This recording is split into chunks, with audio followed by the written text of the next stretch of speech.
I guess if all mornings were bright and beautiful, gorgeous sunrises with daffodils and leaves popping out on trees, if every morning was like that and you heard the music of the birds, what would we have to compare to it? If every morning was bright and beautiful, how would we endure mornings where, like today, outside my studio window, a light breeze, a building storm, and it's dark. Dark because it's been raining for a few hours. The animals are singing, but it doesn't sound like such a happy song today. It's almost like they're communicating. They're sharing languages that I don't understand. But maybe if I spent more time outside, I'd have a better picture. But what about those challenges in our own personal lives?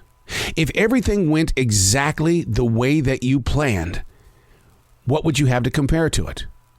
I have 43 years of broadcasting. That's very difficult to look back on. And the reason why is because my sights are on the present. It's on, wow, where are we growing with this? They say that we live in these modern golden age times of television thanks to binge watching. All of these actors such as Harrison Ford and Sylvester Stallone are taking part in these television series. Who would have ever thought? That comes from somebody who is looking into the future and becoming a part of the process and not living in their past. If we could just step free of where we've been, we can learn from it. I'm a daily writer. I've been writing for 29 years. Every day, the truth is on the page. That's something that I learned from Julia Cameron in The Artist Way, putting your truth on the page because you learn from that truth. But she also says, don't live in the path of your past. Hey, it's Arrow. This is The Daily Mess, a chronological walk through an everyday world. I am that daily writer. I put thoughts on a page. I don't always agree with the thoughts, but I run with them. I listen to them.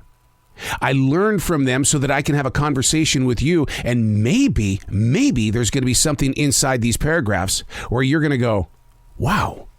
Well, that's a conversation starter that I can have with somebody at work that I haven't spoken with for about 2 or 3 weeks. I think I'm going to use that. This is The Daily Mess. I have never understood how a temperature can be 66 degrees in the morning, which it is right now, and by this time tomorrow, it's going to drop to 29 degrees. I don't understand. I mean, I grip science. I totally get that. I understand weather patterns and whatever else is involved. My lack of understanding has always been based on how did the farmers, without weathermen and women, prepare for sudden changes in the early days, the 1600s through the 1800s. How did they prepare?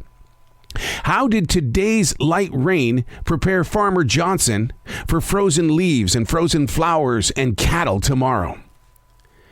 Do you know that forecasting the weather actually started in the 1860s? The man that introduced it was brutalized by the public. His name was Admiral Robert Fitzroy. He later committed suicide. But before he did, he set free his visions.